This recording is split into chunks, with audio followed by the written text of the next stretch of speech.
नमस्कार दोस्तों, स्वागत है आप सबका आपके अपने YouTube channel education by Vivek sir में।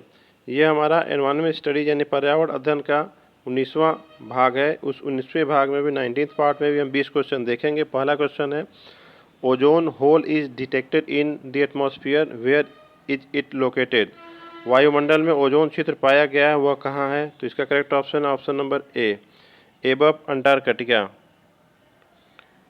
देखिए ये ओजोन जो लेयर है ये स्ट्रेटोस्फियर में यानी समताप मंडल के निचले भाग में ही पाया जाता है। यानी ये दूसरा वाला लेयर है जो वायुमंडल के लेयर हम बताए थे। पहला ट्रोपोस्फियर क्षोभ मंडल होता है, दूसरा स्ट्रेटोस्फियर यानी समताप मंडल।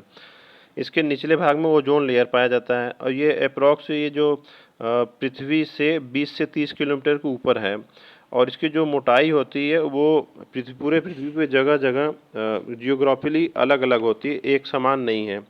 और ये हमारे पृथ्वी को सन के यूवी रेज से यानी परावैंगनी किरणें से जो अल्ट्रावायलेट रेज होती है उससे हमें बचाता है। ये तो हम जानते ही हैं। इसको देखते हैं, थोड़ा सा मैप में देखते हैं ओजोन होल कहाँ हुआ है। देखिए ये नीचे है अंटार्कटिका, यहीं पे ओजोन होल हुआ है।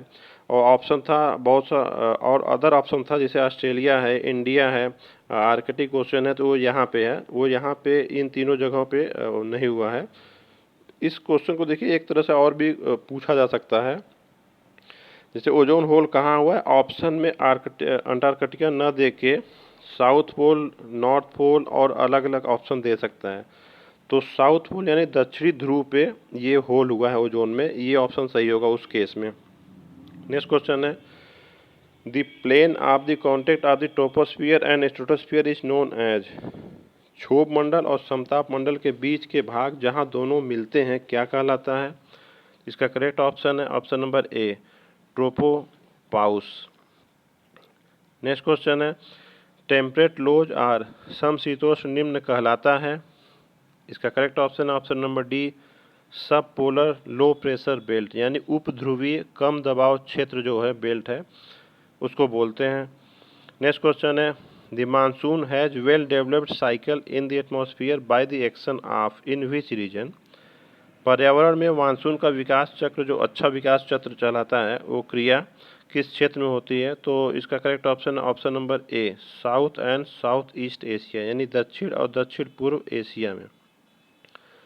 नेक्स्ट क्वेश्चन है, which one of the following layer of the atmosphere is responsible for the deflection of radio waves. निम्नलिखित वायुमंडल की परतों में से किस परत से रेडियो तरंगों का विमार्ग गमन होता है, यानी वहाँ से रिफ्लेक्ट होकर वापस आती हैं? तो इसका करेक्ट ऑप्शन है ऑप्शन नंबर डी, आयनोस्फीयर यानी आयन मंडल।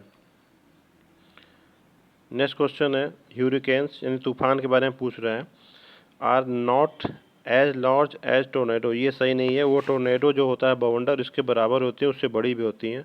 फॉर्मेट इक्वेटर, इक्वेटर के मध्य पास में ये इसका बनना होता है, ये भी गलत है। Correct option option number C, develop over warm ocean area. जो समुद्र के कुछ क्षेत्र होते हैं जो बहुत गर्म हो जाते हैं तो वहाँ पे ये ह्यूरिकेन बनता है, यानी तूफान ऐसा बनने लगता है। देखिए ह्यूरिकेन कहते किसको हैं? जो ट्रॉपिकल साइक्लोन होते हैं और अटलांटिक ओशन के ऊपर, तो ये अटलांटिक ओशन के ऊपर जो और ईस्टर्न पैसिफिक ओशन के ऊपर ये जो तूफान बनते हैं उसको ह्यूरिकेन्स बोलते हैं। और इसको ट्रॉपिकल साइक्लोन भी बोलते हैं। ट्रॉपिकल साइक्लोन वहाँ पे होता है, जो ट्रॉपिकल साइक्लोन यानी उष्णकटिबंधीय साइक्लोन वो बनने लगते हैं वहाँ पे, उसी को ह्यूरिकेन बोलते हैं। और जो वहाँ पे गर्म गैसें होती हैं और मॉइस्ट गैसें नम एयर होती हैं, गर्म और नम वाली एयर होती हैं, वो एक फ्यूल की तरह काम करती हैं, वो इसको और भी बढ़ाने का काम करती हैं और इसीलिए इस क्षेत्र में ये पाया जाता है। नेक्स्ट क्वेश्चन है, atmospheric pressure exerted on the earth is due to. पृथ्वी पर पर्यावरणीय दबाव पड़ने का क्या कारण है? तो इसका correct option option number D, gravitational pull of the earth, यानी कि जो गुरुत्वाकर्षण बल होता है, जो गुरुत्विक खिंचाव है पृथ्वी का, उस कारण से होता है।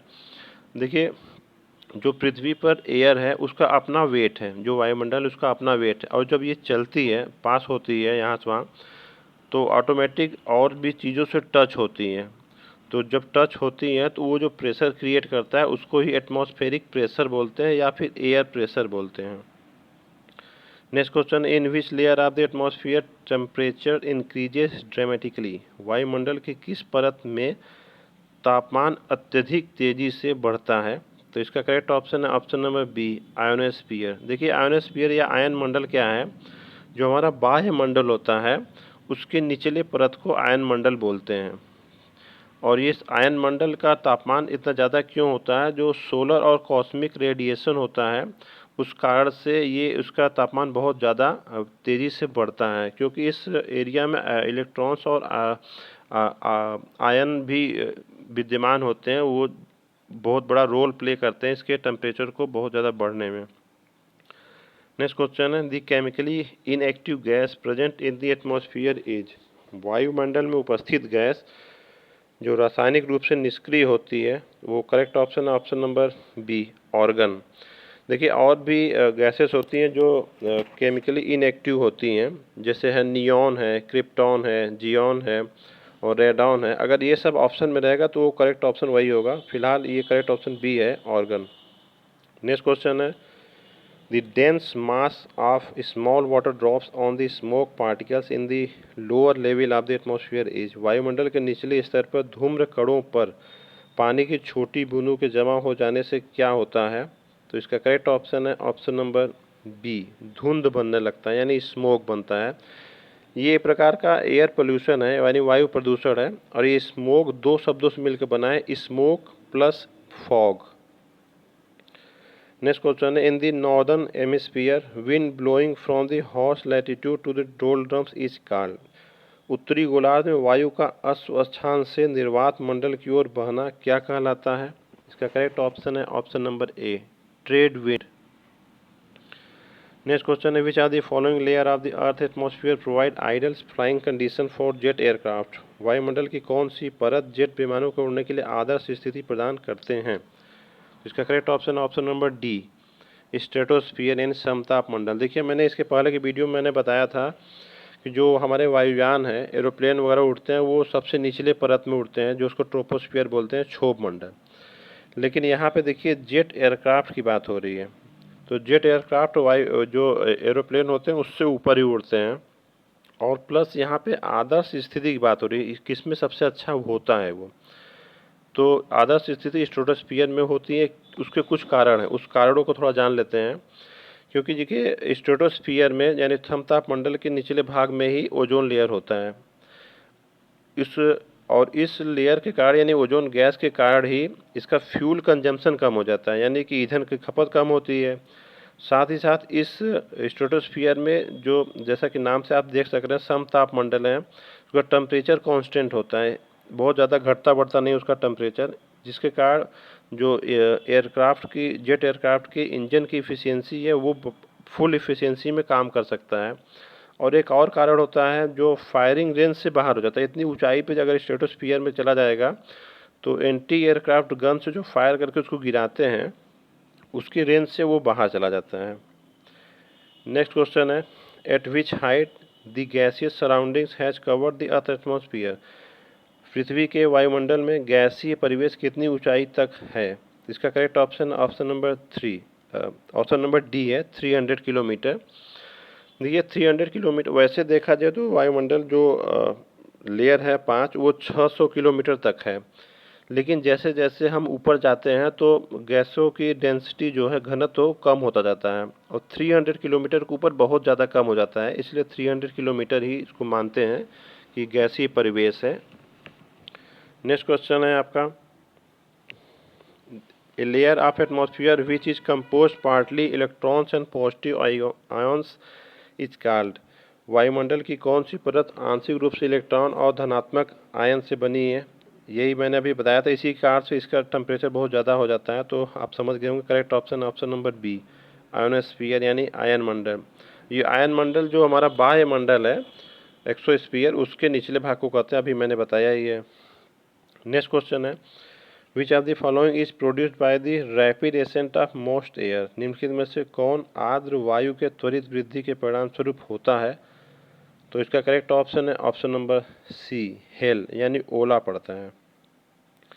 नेक्स्ट क्वेश्चन है temperate cyclone bring along with them, शीतोष्ण चक्रवात अपने साथ क्या लेकर आता है? तो इसका करेक्ट ऑप्शन है option number B, mild rainfall यानी हल्की बारिश होती है। देखिए टेम्परेट साइक्लोन को मिड लैटिट्यूडनल साइक्लोन या एक्स्ट्रा ट्रॉपिकल साइक्लोन भी कहते हैं, और ये जो डिफरेंट टेम्परेचर की एयर होती है उसके कारण ये बनता है ये cyclone. Next question is amount of actual water vapour of the air is known as, वायु की वास्तविक वाष्प की मात्रा कहलाती है। इसका करेक्ट ऑप्शन है option number C, absolute humidity यानी निरपेक्ष आर्द्रता। Next question is sudden fall in the barometric reading indicates, barometer की रीडिंग में अकस्मात गिरावट क्या इंगित करता है? इसका करेक्ट ऑप्शन है ऑप्शन नंबर बी, स्टॉर्म यानी आंधी। देखिए बैरोमीटर द्वारा एटमॉस्फेरिक प्रेशर यानी पर्यावरणीय दबाव को मेजर किया जाता है, नापा जाता है। लेकिन इस बैरोमीटर रीडिंग में अगर बहुत ज़्यादा तेज़ी से गिरावट हो रही है तो इसका मतलब ये है कि अगले 5 से 6 घंटे में अच्छी खासी आंधी आने वाली है। और अगर इस बैरोमेट्रिक रीडिंग में धीरे धीरे गिरावट हो रही है तो ये इंगित कर रहा है, ये बताता है कि लो प्रेशर एरिया क्रिएट हो रहा है आसपास के क्षेत्र में, और इस क्षेत्र में हल्की बारिश भी हो सकती है। इसी बेसिस पे वेदर फोरकास्टिंग की जाती है। नेक्स्ट क्वेश्चन है which one of the following is a type of planetary wind, निम्नलिखित में से कौन ग्रहों की हवा का एक प्रकार है? तो इसका correct option option number C, water lies. देखिए ये ग्रहों की हवा इसलिए कहा जाता है क्योंकि ये पूरे वर्ष चलती रहती है और ये वेस्ट से ईस्ट की ओर चलती है यानी पश्चिम से पूर्व की ओर चलती है, और एक अक्षांश से दूसरे अक्षांश में ये प्रवेश करती है तो उनके अंदर जो डिफरेंस होता है इस कारण से ये कंटिन्यू चलती ही रहती है, और ये मोस्टली मिडिल लैटिट्यूड पे यानी मध्य अक्षांश पर ही बहती है। पृथ्वी के मध्य अक्षांश की बात हो रही है। नेक्स्ट क्वेश्चन है at low elevation which among the following clouds are to be found, निम्न ऊंचाई पर कौन से बादल पाए जाते हैं, यानी निचले स्तर पर पृथ्वी के निचले स्तर पर कौन से बादल पाए जाते हैं? तो इसका करेक्ट ऑप्शन है ऑप्शन नंबर बी, निम्बस, या इसको निम्बो स्ट्रेटस क्लाउड भी कहते हैं। I repeat, nimbostratus cloud. I hope आप सबको मेरा ये प्रयास अच्छा लगा होगा। Thanks for watching.